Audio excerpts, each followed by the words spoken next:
still hear them, the distant drums of war, echoes from a time when brother fought brother and the fate of a nation hung by a thread. This is the Distant Drums Podcast, history you can march to. Welcome to another installment of the Distant Drums Podcast. I am your host, James, and I'm always joined by my co-host, Andrew. I like to refer to him as the better half. He's the one that schedules these things, and he is the brains and motivation behind the operation here. And we are joined today again by Ben Cwayna. He appeared earlier in the show, and now he's back on. So he is a Distant Drums veteran, and he's got something special lined up for us today. But before we hit that, Ben, for those of you that haven't listened and are new to the show, go ahead and introduce yourself. Tell us a little about why you love the Civil War. And, I know you like a lot of 12th South Carolina topics. And, let's tell the audience a little bit about yourself.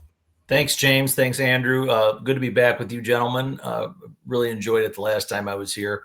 I'm a middle-aged 45-year-old attorney at law who just lives the Civil War, lives and breathes it, has since I was a young kid, about the age of 8-9 years old, and just lived this Civil War stuff since that age. I think I've told Andrew a long time ago that I got introduced to the war primarily through the Blue and the Gray miniseries back when I was a young child in the 80s. And there was just something about that miniseries that captured me, and I started doing more research. That was around the time, the late 80s, early 90s, when, the movie Glory came out, the Ken Burns series came out. A few years later, the movie Gettysburg came out. I joined a Civil War reenacting group here in Michigan, which portrays both the 4th Michigan and the 12th South Carolina Infantry's dual impression organization. And because of that, I became very interested in the South Carolina troops, specifically the 12th Regiment that we portrayed. And I recently was honored to have a book published by Savas Beatty. And it's a regimental history on the 12th South Carolina. Oh, yeah, Andrew's got it there. Thank you. I can't wait. I can't wait to get it. So I wrote that for the last 10 years. It was published. It's all primary sourced, very much an interest level in the primary sources, the regiment, the brigade, the division, and Hill's Corps in particular, because I believe that these guys don't get a lot of attention in the historiography of the war. And what is there, I think, tends to sway a little negative towards A.P. Hill and his men. So I'm kind of here to maybe balance it out a little bit. I wouldn't say that I'm a pro or anti-Hill, but I just think that we need to tell the story truthfully and also understand that, none of these guys were trying to fail. They were all trying to do their best. And there are usually logical and reasonable solutions and reasons as to why things did or didn't happen in a battle. And that's what we're going to talk about tonight. I have what's called a defense of Lieutenant General A.P. Hill and Major General Richard H. Anderson on July 2nd, 1863. And I think this may, in some way, at least give your viewership a different twist on the normal kind of historiography that has plagued Hill and Anderson on July 2nd. Fantastic.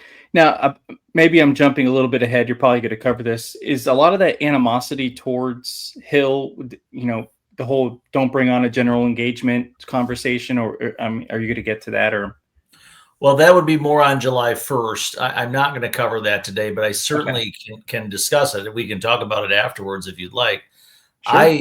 I believe that if you look at Hill's understanding of Lee's orders and Lee's own design was to kind of concentrate his army either near Cashtown or Gettysburg.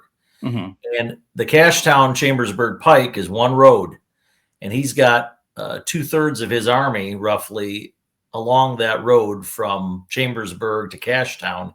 He's got to start moving those divisions out to the east. And Hill's movement to Gettysburg on July 1st was a natural result, in my opinion, of that movement east. He couldn't just keep his army bottled up in the gap. without moving them out and getting them some breathing room. Ewell was coming down from the north. Hill sent word to Ewell that he was going to be marching on Gettysburg. Ewell decided to turn to Gettysburg. I think these are very logical, reasonable decisions to make. And most importantly, it was approved by Robert E. Lee. And so when Hill arrives, or actually it was Heath, Hill was back in Cashtown. But when Heath arrives on the scene, he gets kind of drawn into a fight. And I think somewhat unfairly gets criticized, although I think there were some decisions that Heath could have made better on July 1st, certainly. But I think there's an argument to be made that either he should have stopped dead and cold in his tracks and withdrawn his brigades back to Hares Ridge when he encountered Union resistance, or he should have doubled down and sent his old division forward. He had Pender backing him up, another large, strong division, and he could have probably swept the field if he'd put Brockenbrough and Pettigrew in from the get-go. So I think in some ways Heath hedged his bets. He only went half in, and that's never a good thing to do when you're in either poker or a military engagement. I think you either go all in or you don't go in at all. And I think that's the big mistake that Harry Heath made. And Hill, when he came up, he was followed closely by Lee. And by about 2:00 that day, the battle was in Lee's hands. I don't think that Hill had much to say about it. Mm-hmm. But that's my July 1st pitch. No, I mean, that's fantastic, fascinating, offer that additional context. And, it's always interesting to look back on, some of the, obviously certain things that happen, hindsight's undefeated, but it's always nice to hear a perspective that isn't judging them for what they did with the information that they knew at the time. Correct. Yeah. If you read A.P. Hill's report, he says very clearly that they were going to try to move eastward towards York, and that his orders were to move to Gettysburg and then to York.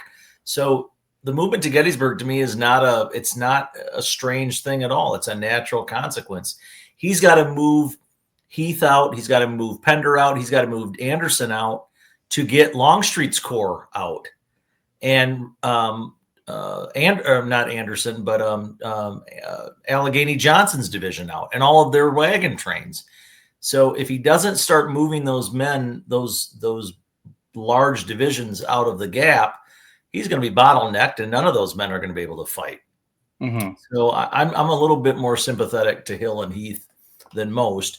My criticism of Heath, though, would have been, I think he should have gone all in or not gone at all when he encountered resistance. I think he should have pulled back. Archer told him that he didn't feel like he was strong enough to go in against the Iron Brigade in Herbst Woods. And I think Heath, being a superior commander, probably should have listened to his subordinate and either pulled him back or sent in Brockenbrough or Pettigrew or both. And he should have obviously exercised a little more oversight over Davis's Mississippi, North Carolina Brigade, in my opinion. Yeah, I mean, anytime we get talking about Gettysburg, it's like you can just keep going down these rabbit holes and bottomless pit. Yeah, I love it. But yeah, so without further ado, we're doing the defense of Lieutenant General A.P. Hill on July 2nd and Major General Richard Anderson. And then I know there's some Florida boys in the Anderson's division, so I'm excited about this one. That's right. All right. So bear with me here. Let me move forward here. So first of all, the historiography here has not been kind to either Hill or Anderson. I've got some quotes here. I'm not going to read them verbatim, but basically from internet sites to historians to present day first person accounts, the historiography and the first person accounts have not been kind to A.P. Hill and Dick Anderson as it relates to July 2nd. A.R. Wright, Ambrose Wright, who commands a brigade of Georgians, he's going to write to his wife right after the battle. We were sacrificed to the bad management and cowardly conduct of others. After the war, Cadmus Wilcox, who commanded that Alabama brigade, wrote, I'm quite certain that General A, meaning General Anderson, never saw a foot of ground on which his 3 brigades fought on the 2nd of July. I always believed that Anderson was too indifferent to his duties at Gettysburg.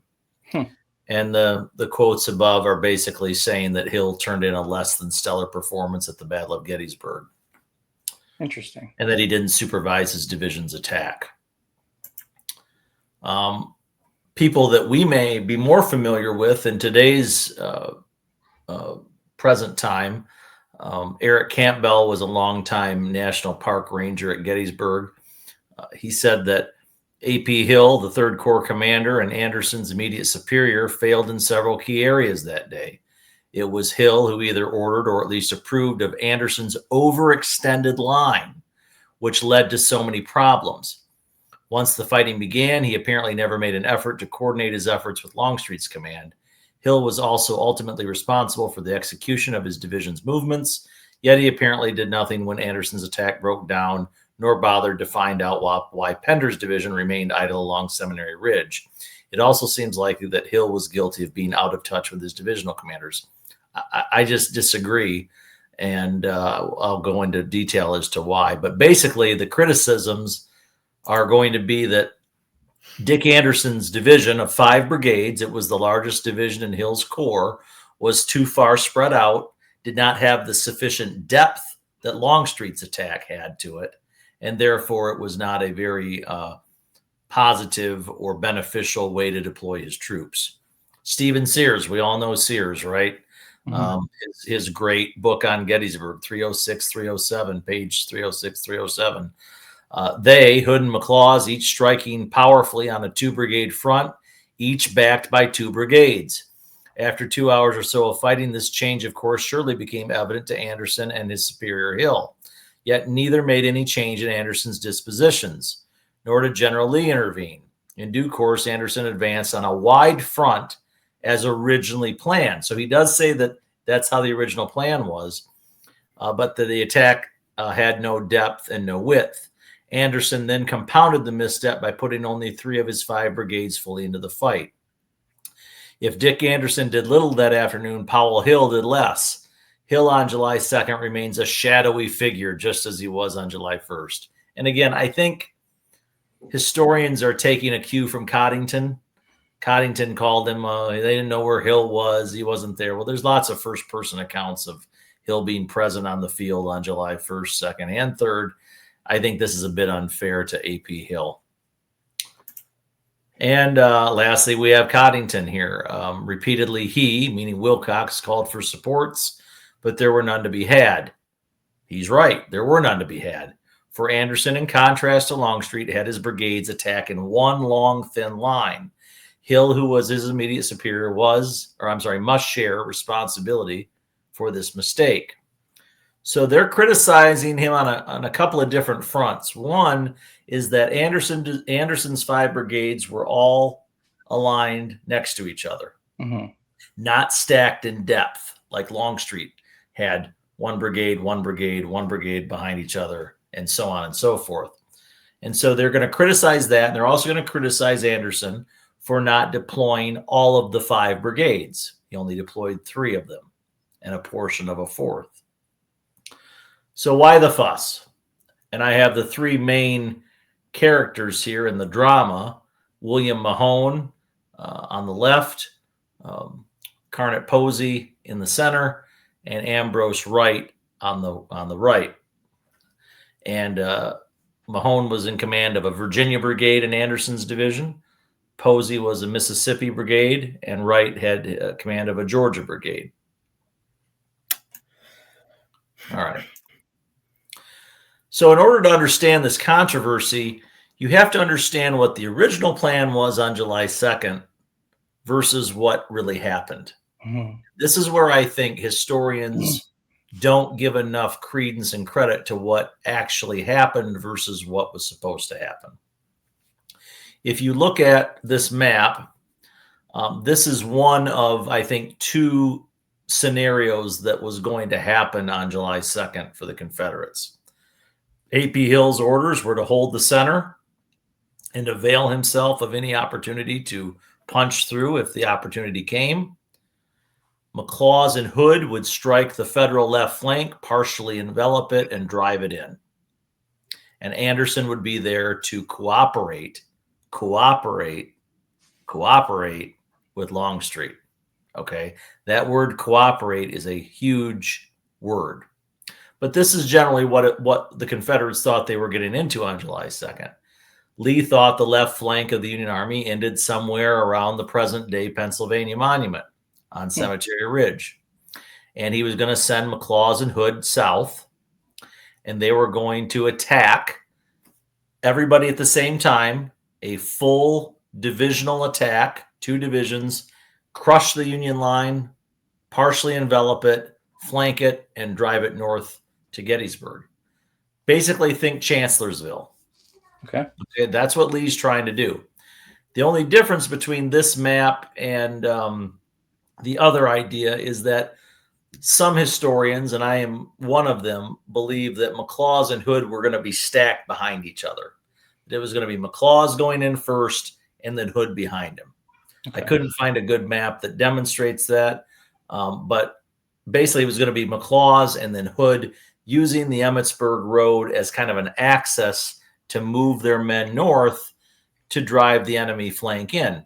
And again, we have to go back to Chancellorsville. It's exactly what Stonewall Jackson did on May 2nd, 2 months earlier.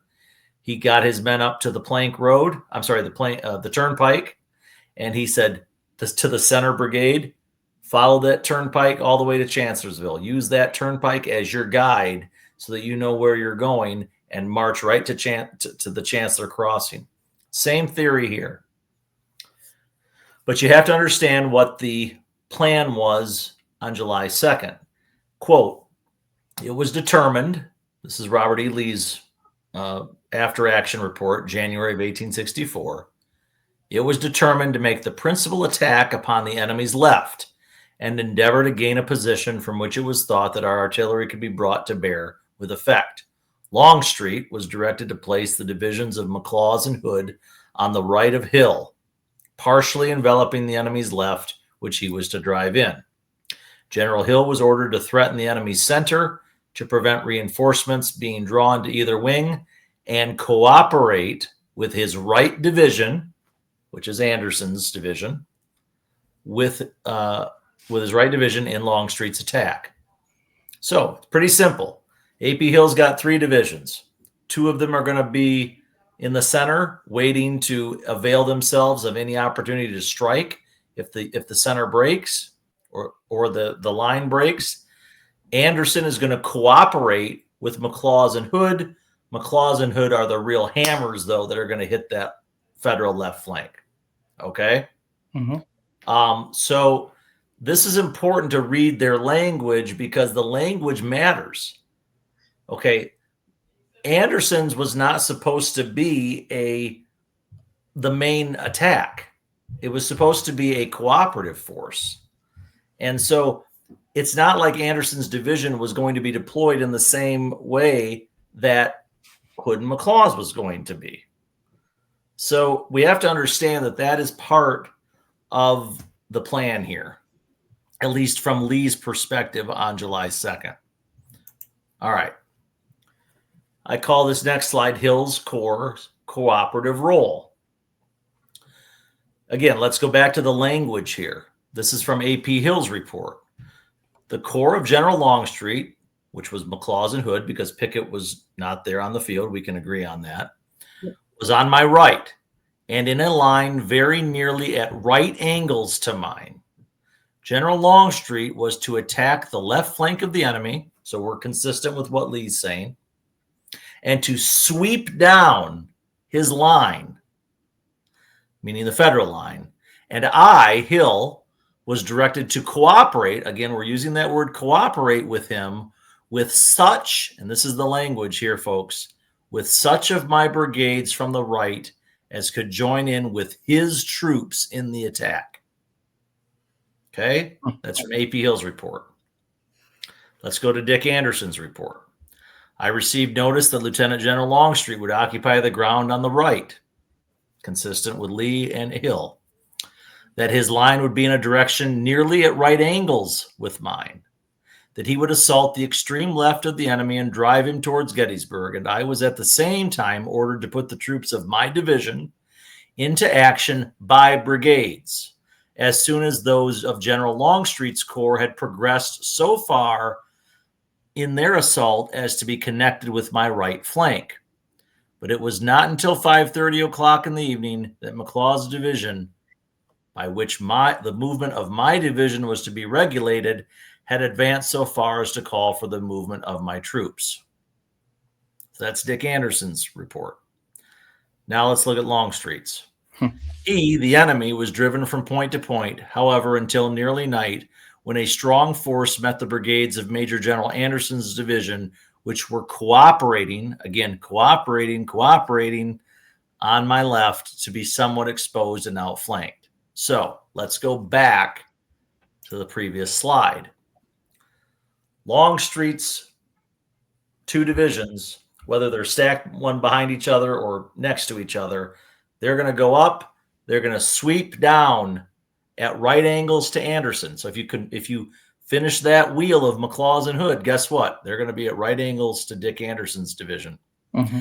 And then as they progress past Anderson's line, Anderson is going to be tacking on each brigade in echelon. And we know what an echelon means. It means one brigade after another. That's why Anderson used that term. I'm going to put my division into action by brigades in echelon. Okay. Tack on. And when that brigade has progressed far enough to the next brigade, I'm going to tack that one on. And so they're going to basically whittle this line right up towards Gettysburg.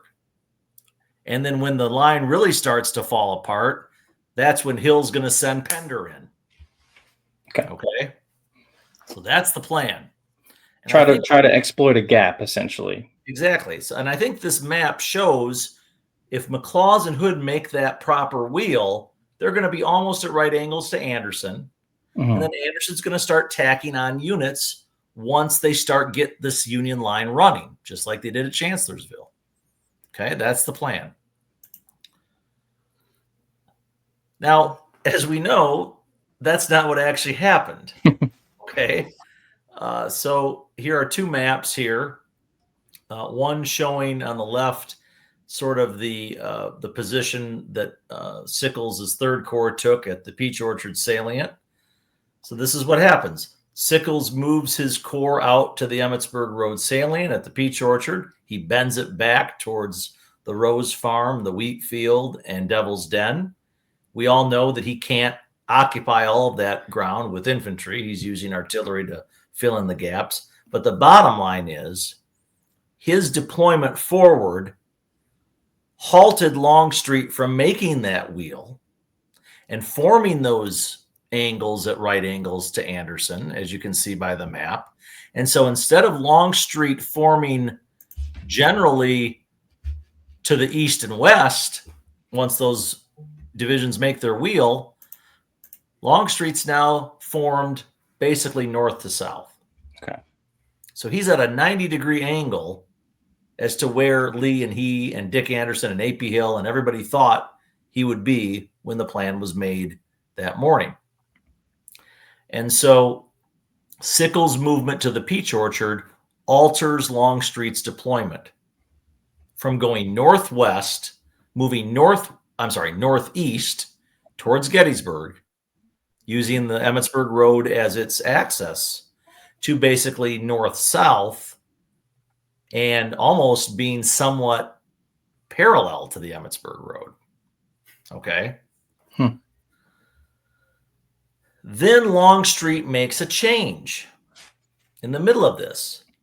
Instead of sending both Hood and McLaws forward in one sweeping line or one stacked line at the same time, when all 16,000 men move together, Longstreet decides to put his brigades in by brigade, in echelon.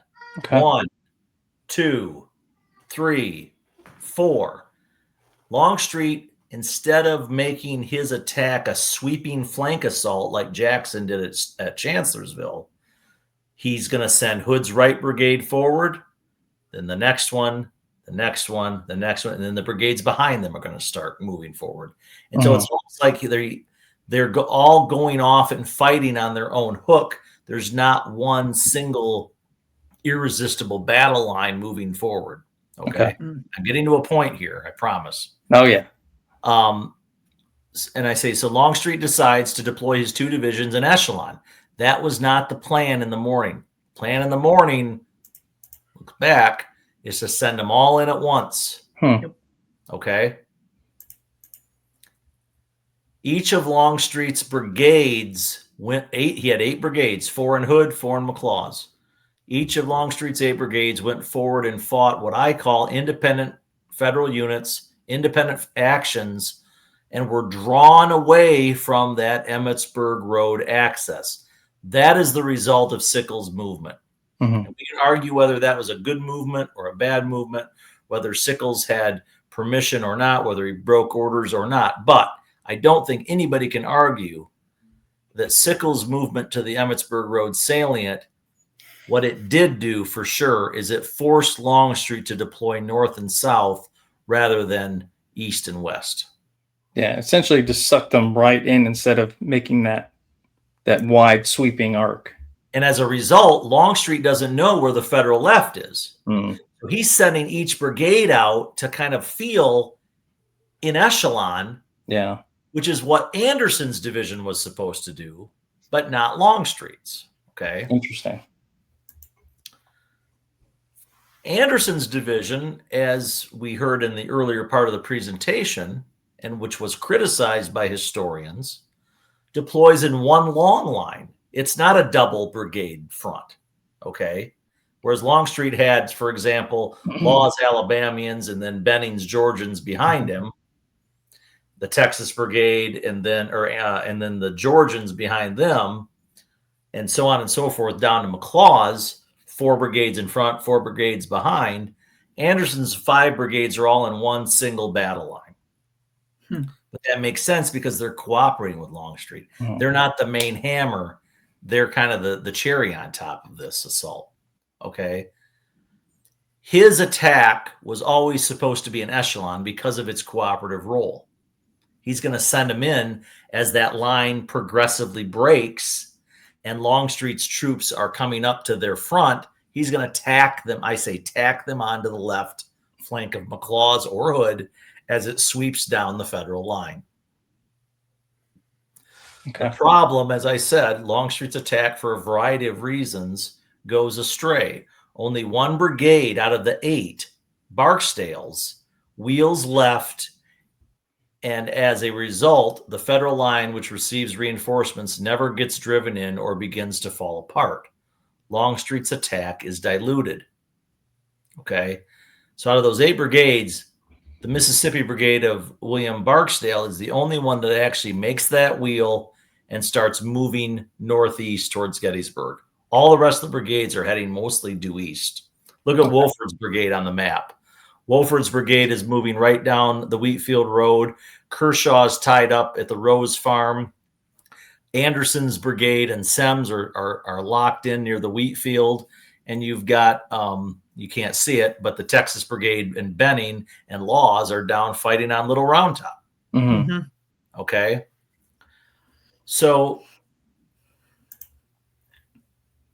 I write basically that with no more than Barksdale's brigade inching forward and failing to achieve panic in the Union line, each successive brigade of Anderson, okay, Wilcox, Perry, Wright, faced more and more Union reinforcements, and instead of assisting and cooperating in a successful flank attack, are faced with attacking a reinforced enemy in their strongest position along Cemetery Ridge and farther northward on Cemetery Hill.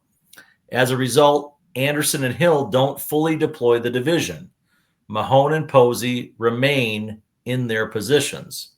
This decision has been criticized, but in light of the failure of Longstreet's attack, probably saved the lives of hundreds of soldiers. And I ask a rhetorical question here. How could Anderson and Hill cooperate with Longstreet's corps when his troops were falling back from the Cadore thicket? Mm-hmm. And here's the map. Look at Barksdale's Mississippi Brigade. Yep. That's the only brigade from Longstreet's corps on the map. Look where they're at. Mm-hmm. They're getting pushed back by Willard. Okay. Anderson sends Wilcox in to help. Wilcox bashes his head up against Humphreys and, the 1st Minnesota. He sends Lang in. They bash their head up against the Turnbull's guns and the troops there along the Emmitsburg Road and actually start to push them back. He sends Wright in. Wright actually gets up, to the center of the Union line and does actually do pretty well. Mm-hmm. But the point is, Longstreet's attack should be way up by where the word Meade is on the map. In the whole plan, Longstreet's got Hood and McLaws almost in the rear of the Union Army, and the Union Army is running towards Gettysburg in this scenario, and Wilcox, Lang, Wright, Posey, and Mahone are then tacking on and just adding force to that push. Yeah. But if you look at this map shows it perfectly. Only one brigade of Longstreet's is even on the map at this point, and they're falling back. Yeah. I've looked at this map, 50 times, and I've never made that connection. So it's always like, oh, here's a portion of day 2. I've never made that connection. How can Anderson and Hill cooperate with an attack that's fighting way down at Little Round Top? Yeah. They can't. Mm-hmm. Okay. So here's a brief timeline of the event. I get a little worked up about this, but I think it's this is fantastic. But to me, here's a timeline of events. Longstreet goes in, obviously. Wilcox, Perry, and Wright's brigade advance. There's no question about that. Anderson puts them all in, all 3 of them. Even though Barksdale hasn't really made sufficient progress, Anderson and Hill give it the good old college try. They send in Wilcox. They send in Perry. They send in Wright. Wilcox requests support. Can't do it alone. Anderson does dispatch a courier to Mahone, who does refuse to go to the right to reinforce Wilcox. And that's on Mahone. Mahone disobeys orders. No question about it. Wright approaches the Cemetery Ridge position and requests reinforcements. And he is ordered to press on by Anderson and that Posey would advance. However, Posey's Mississippi brigade, he believed that he only had to advance 2 of his Mississippi regiments as skirmishers to cover the left flank of Wright. One of Wright's staff officers finds Anderson and his staff resting in the woods during the action. The bottom line is this, in my opinion, my interpretation of this. Anderson deployed 3/5 of his division, saw little success on the right with Longstreet's attack. He did order Mahone to the right, who disobeyed, but only had so much to offer. He only's got 2 more brigades to send in, Mahone and Posey. With night approaching, Mahone dissident, not following his orders, Posey tied up at the Bliss Farm, skirmishing, and no success to cooperate. Again, use that word cooperate. Anderson, I think, passively let the attack die on the vine. I think he just said, I can't, there's not much more I can do here. And if I peremptorily order Mahone and Posey in, they're just going to be bashing their head up against the Cemetery Hill line or Cemetery Ridge line. And because Longstreet hasn't brought his troops up to that point. And so I think Anderson gave it the good old college try, but faced with the lack of success from Longstreet on the right, he's not going to send in guys to just die. Yeah. Live to fight another day. Right. We have photos here of Cadmus Wilcox on the left and David Lang on the right. My man. I ask a question. What more could Hill or Anderson do given the parameters of their orders? I guess Anderson could have sent Mahone in. He could have ridden over there and said, get your butt up there. He could have gone to Posey and tried to extricate him from the Bliss Farm fighting and moved him forward. But I don't think it would have helped at all. I think it would have just lost more men because Longstreet never got the Union Army running. And that's I'm not a criticism of Longstreet.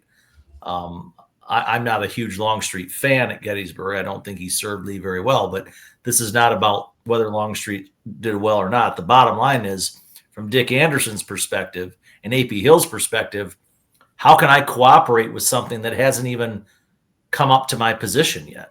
Mm-hmm. And it seemed like in that portion of the line, when they're going in echelon, they just didn't have enough depth. Like you said, it was just, a brigade, they break through, but they've never had enough. Right. And that's because Anderson's division was never supposed to be the main hammer. Yeah. They were just supposed to be the cherry on top. Mm-hmm. Kind of like once the Union Army was running, they were going to go in by brigade and echelon and just carry home. Yeah. And ahead. That's why, sorry. The funny thing is too, and that's why your presentation is great, Ben, because it gives you the tactical ground level view. I mean, like James said, you could look at that map 100 times and not even notice that, look, Barksdale is isolated on that south end of that attack. Where is Hood? Where is McLaws? You're down fighting on the south end of the battlefield. Mm-hmm. Right. Yep. So that's why taking it to the ground level is amazing. Yeah. Arguments that Mahone and Posey's failure to launch prevented Pender's division to move forward are unpersuasive as well. Pender's orders were unrelated to those of Anderson's. While Anderson's orders were contingent on Longstreet's success, Pender's division was to move forward if a good opportunity for doing so presented itself. Well, the opportunity never came. So why would Pender move forward? Mm-hmm. Pender was there to hold the center to prevent the Union Army from reinforcing either flank, but also to avail himself of any advantage to be gained by sending his division forward. Again, Pender was wounded late in the fighting on July 2nd. There was some confusion as to who would take command of Pender's division between the brigade commanders who had seniority. It took them a couple hours to figure that out. But the bottom line is Pender's division doesn't move, not because Mahone and Posey didn't, but because there was no reason to move. Their orders were contingent only if there was an opportunity that presented itself. Okay. I think this is the most interesting thing of the whole presentation. This is a newspaper editorial that William Mahone and Carnet Posey wrote to the Richmond Enquirer a month after the battle. Mm.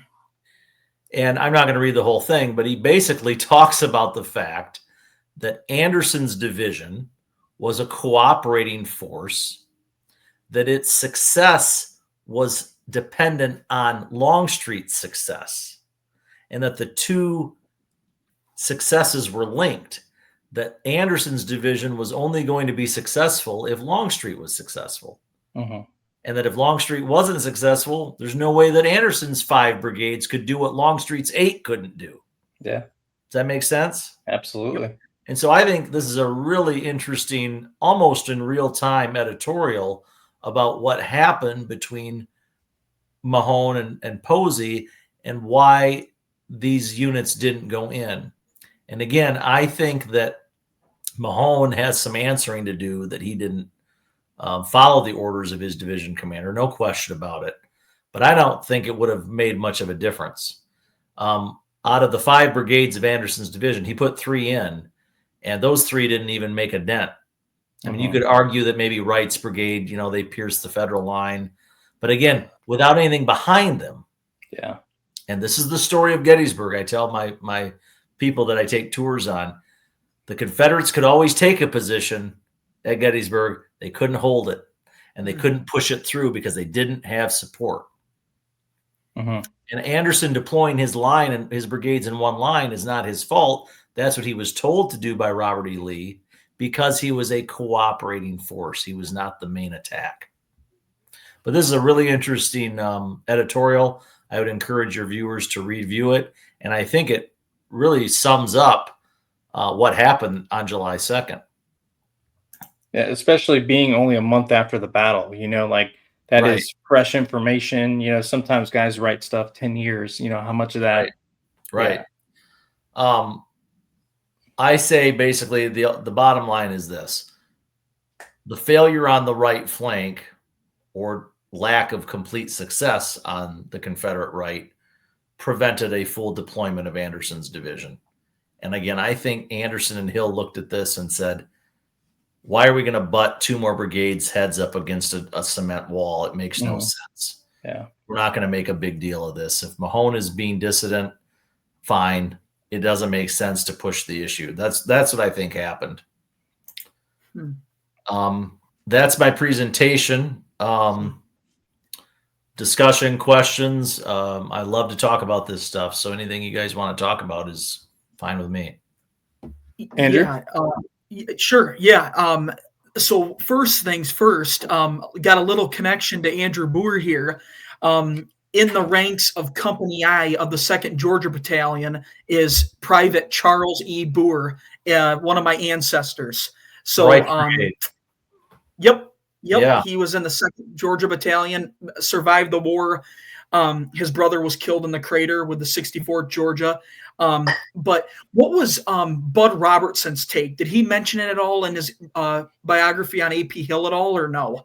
I've got it right here because I've started writing another book. Nice. I don't recall what Bud said about him. Okay. But let me look here real quick. That's a good question. And it is funny discussing this because when I first had the opportunity to meet Ben at a reenactment a few months ago, the first thing he asked me is, "What's your opinions on James Longstreet at Gettysburg?" So yep. We'll do a Longstreet episode someday because I'm curious as to all your thoughts on it too. But Bud is critical of Hill. I think Bud says Hill's leadership on July 2nd also left something to be desired.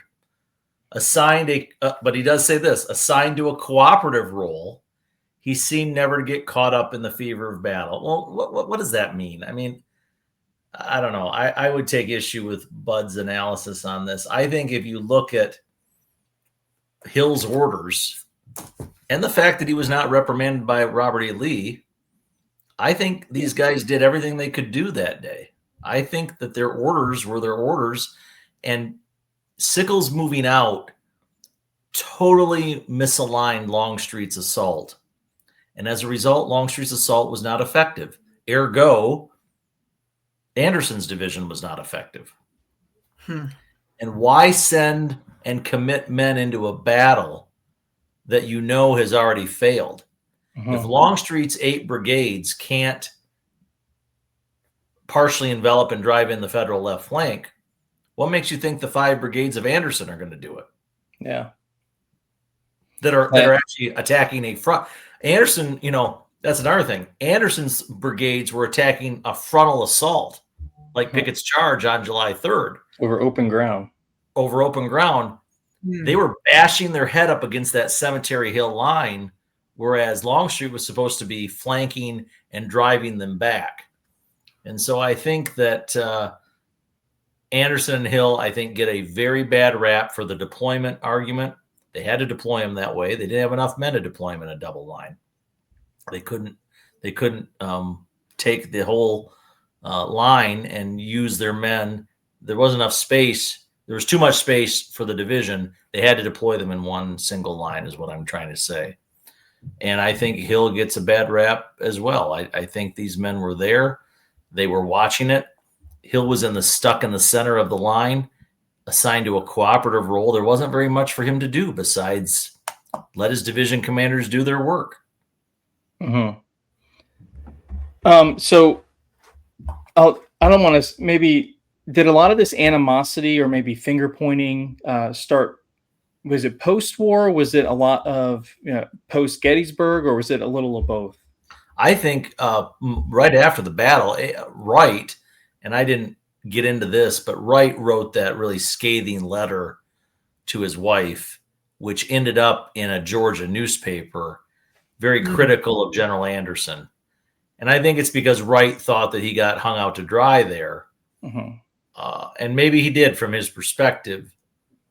But I don't think that, I think if you look at it objectively, with Longstreet not making sufficient progress up to where the angle would be, which is where they wanted that attack to really be driven home, I don't see that Wright has much of an argument. I get he felt like he was hung out to dry, but his attack was just beating itself up against a wall without Longstreet's men there to help. Mm-hmm. And it seems like, when you're advancing in echelon, you're not advancing in unison. Your flank's always going to be exposed because you're advancing just your brigade. So right. Maybe it's a little of that. But again, if you look at the plan was that wouldn't have mattered with Anderson's division because those Yankees were running. Yeah. Okay. And they were just tacking on to a successful Chancellorsville style flank attack. Okay. Mm-hmm. That's what Lee envisioned, but that's not what happened on the ground. And so, yes, you would your left flank in this particular scenario would be open would be left open, but nobody's going to be firing at you because in theory, those Yankees ahead of you are running. And you're just lending more weight to that already successful attack. Mm-hmm. I think that was where things went awry for the Confederates, is that Longstreet never got up to that point. And only one of his 8 brigades actually tried to do it or could do it. That was Barksdale. Andrew, you got anything else? No, I thought it was very fantastic. I enjoyed every minute of it. So thank you very much, Ben. Yeah, Ben, that was fantastic. Like I said, I've looked at those maps, 50 times, and I've never made that connection. Like, where's Longstreet's guys? It's just Anderson's. That's fantastic how you broke it down, like Andrew said, like on that ground level, and how the attack was supposed to unfold and how it ended up unfolding. So that fantastic. I can't thank you enough. And we may need to have you on a regular basis. Would love to. It's a fun passion of mine, and anything I can do to help guys, it's always a fun time. So yeah. Well, Andrew, if you don't have anything else, again, Ben, thank you very much for your time. Again, this is your second time on. This will not be your last time. Thank you all for watching and supporting us, and just listening to us talk about our passions. And like I always say, we're going to catch you on the next one.